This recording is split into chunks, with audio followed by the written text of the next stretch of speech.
right, well, the lighting in here sucks. Ah, you fuck. So I created a mold. This is just some cheap MDF. I got a 4-foot by 2-foot piece for like 14, 15 bucks at Home Depot. Cut it up, figured out what size I was gonna need. I did a couple of last minute things in the moment that I hope worked out for the best. The idea for this, why I needed a mold, is because there are 3 layers of plaster that I poured here. So I'm gonna attempt to unmold this and hope that we're good. Hopefully I didn't waste 8 pounds of plaster here. I think it's dry. Yeah, just got a lot of, to make this black, it was very difficult to figure out how to get this as black as possible. There's paint in here, there's charcoal in here, there's black fabric dye in here. So it's a little dusty. I think that's fine. I'm gonna have to seal this in the end anyway. Probably like a clear polyurethane or something, but so I when I made the molds, this is silicone. So I just got silicone, cheap silicone, and siliconed the mold together. This one I had to silicone twice because on the first pour, the very bottom pour, it separated the mold here. So I had to reconnect that, which is what the tape was used for. The tape was trying to like bring the tension of the corners back together. Lots of things like happened on the fly. This took so far about 3 weeks to set up. Week 1, I cut up figured out the measurements of what I wanted to do. Then it was a process of trying to figure out how much plaster to measure to then fill this surface area for something around like 1/4 of an inch depth, because I was planning for 3 layers. So I was planning for about 3/4 to an inch of material to then like carve into. So there's 3 layers on this. And there's also a base plate. So there is like another piece of MDF inside here that all the poured plaster is sitting on. And that's what I'm gonna unmold right now. But I got my mallet. We're gonna break some shit.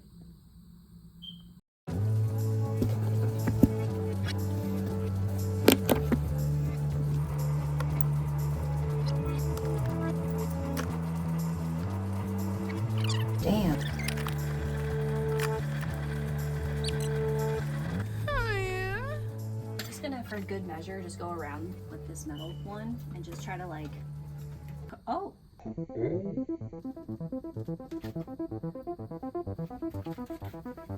Success. Ooh, I'm just pushing. I don't even need my mallet.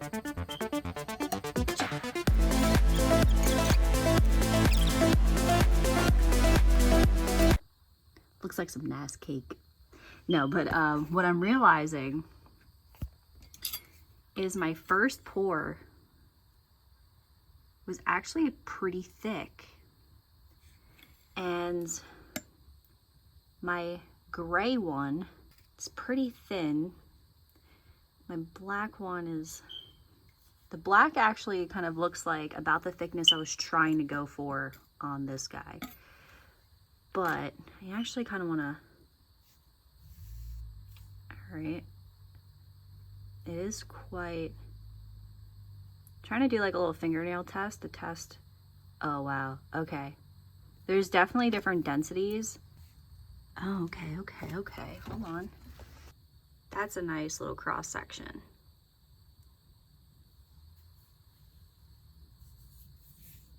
Yeah, it's very soft.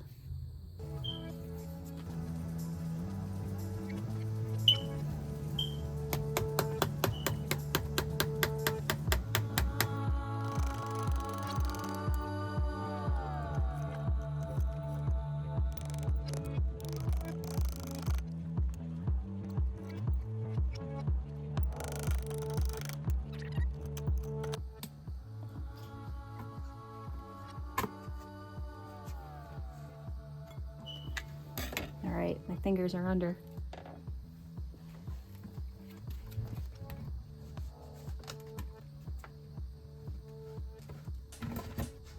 Oh. All right.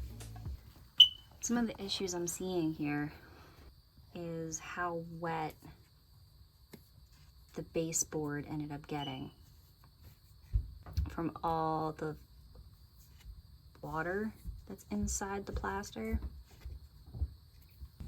We got it off. I very carefully found a box from the slew of things we have in our storage little room. It's sitting on a box because there's some, if we take a look underneath, areas.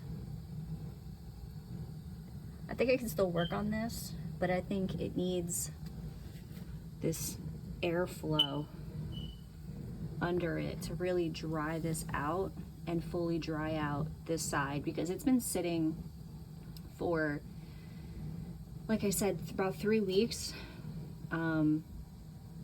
So there's been a lot of water kind of sitting with the flat sides and the mold still in it. So now it's really going to get air from all angles now, now that it's unmolded, but no cracks. I chipped this edge a little bit, but that's okay. We're going to be removing a lot of this material too. It is quite heavy and it feels pretty brittle. So we'll see. I don't know if this is going to be the best type of base material. We'll see. Another thing that I did in the moment, just because I was afraid of what the outcome was going to be, I wasn't sure how plaster was going to react to laminating on top of each other. Like, I didn't want to start cutting into this or carving away, and then I'm getting like chunks and flakes coming off because it's not adhering to the next layer below. Ooh, it actually feels really wet right here too. Okay.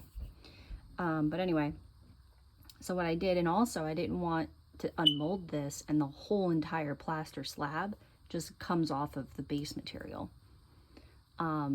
So what I did was, with my Dremel, I cut little holes inside this material all throughout the surface. So when I poured this white layer, it had all these little ridges to kind of nestle into.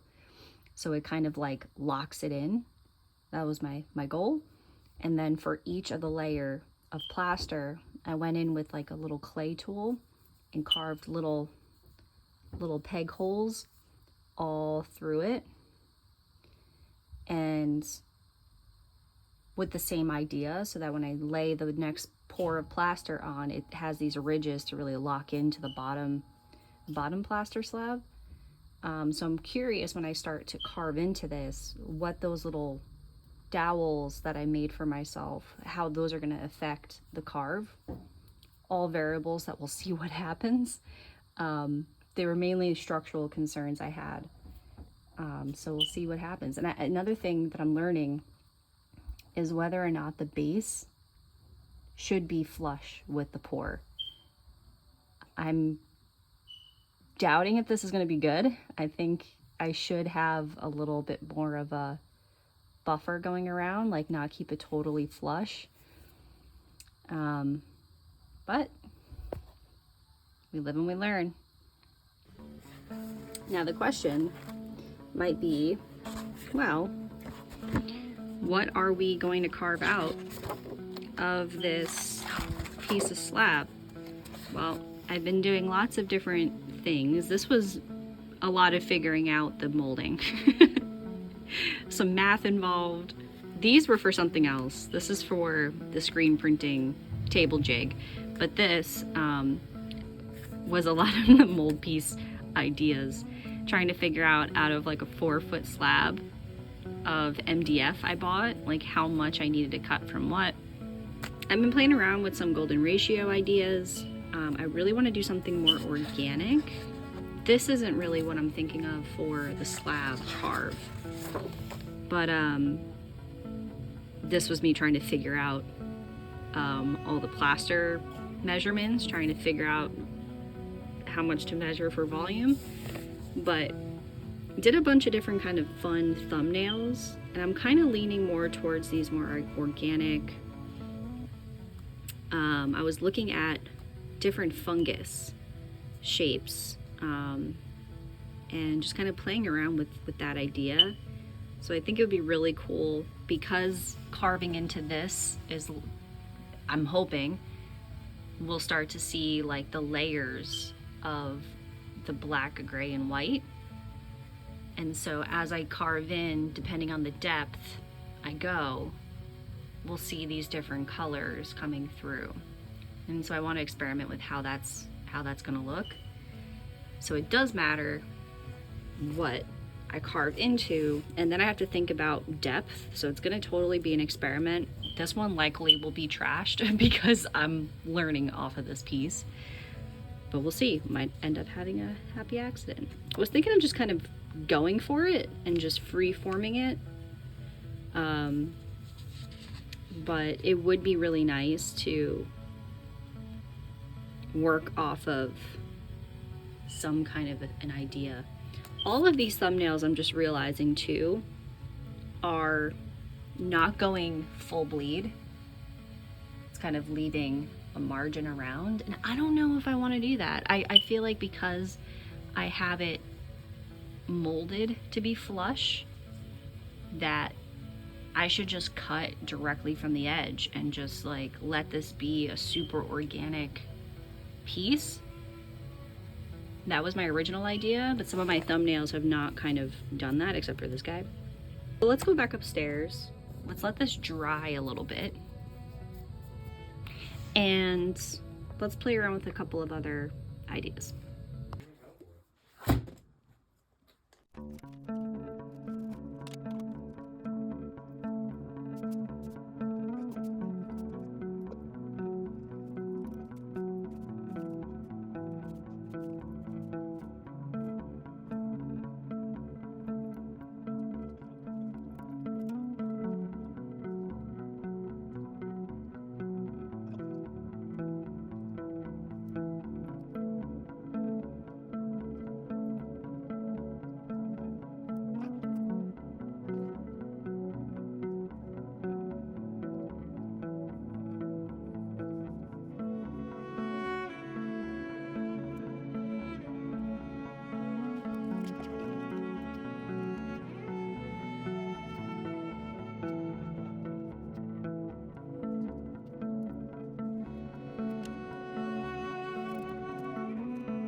Well, we're back down to check in on this. I was gonna move it upstairs and start carving. But look what's happening. All 3 layers are separating. Sucks. I can see it here too. The board is separating, but I can also see on this corner, I know the lighting kind of sucks, but you can see how the 3 layers are pulling apart. I don't want to just trash it, but doesn't look like my original plan is going to work. I'm gonna have to just follow where the material wants to take me. I feel like I'm removing so much material and I'm like not seeing a color change. Ah. Oh wait, I'm starting to see some white. I think I'm hitting some gray. Wow. How deep is this really? The gray feels harder, like so much harder. I need a little brush. And we're still digging. We're still digging. I kind of feel like a dentist. Really trying to, we got some white. We got some white. BRB, I need to go get some kind of a brush, soft brush, to kind of start moving this excess away. We got a brush. We got a brush.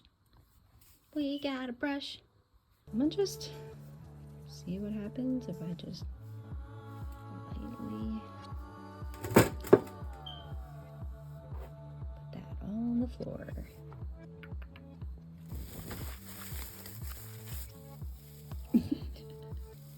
This is what happens when you're just lazy and you don't want to go back up 2 flights of stairs to go get a smaller freaking brush. All right. We got a brush. We got a smaller brush to brush out the hole. So what I think I'm realizing is my layers are way too thick. For it to be like more effective, there needs to be more thinner layers, not the minimal amount of layers. You know what I mean? I do kind of feel like an archaeologist though. All right, as we're starting to get into this, I'm getting quieter because I'm starting to make like some like just decisions internally. So some of the things like I'm just thinking about is as I'm removing, because I have such limited layers to work with, and I'm just realizing now like this is kind of like a limitation of this design I have. I'm starting to think about like as I'm removing what shapes I want these layers to actually have. I'm also wondering if this ribboning kind of like effect, maybe it's something that I create in the pour of the plaster, like try to get more variations in the plaster itself as I'm pouring it in, like while it's wet, like kind of set up multiple colors at once and then kind of pour them into each other. So as I started carving, for some reason vaginas just kept coming out. I don't know, it just happened. I'm going with it.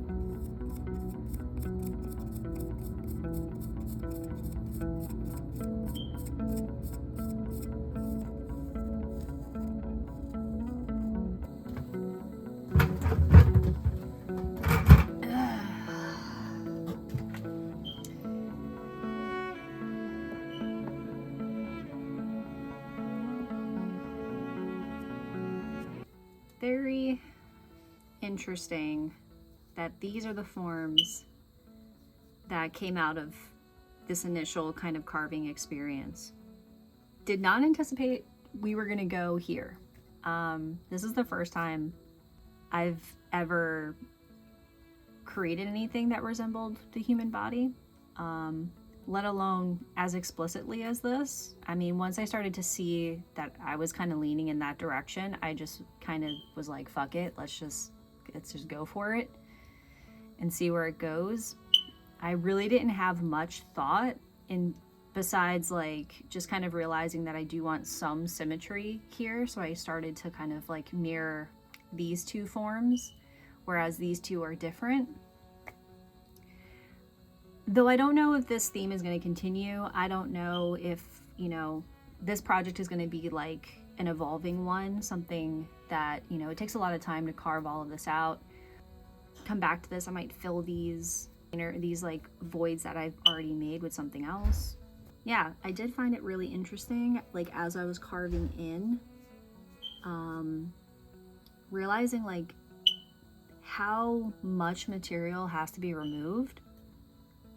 I did not think that through, so that's a really good learning point from this process already.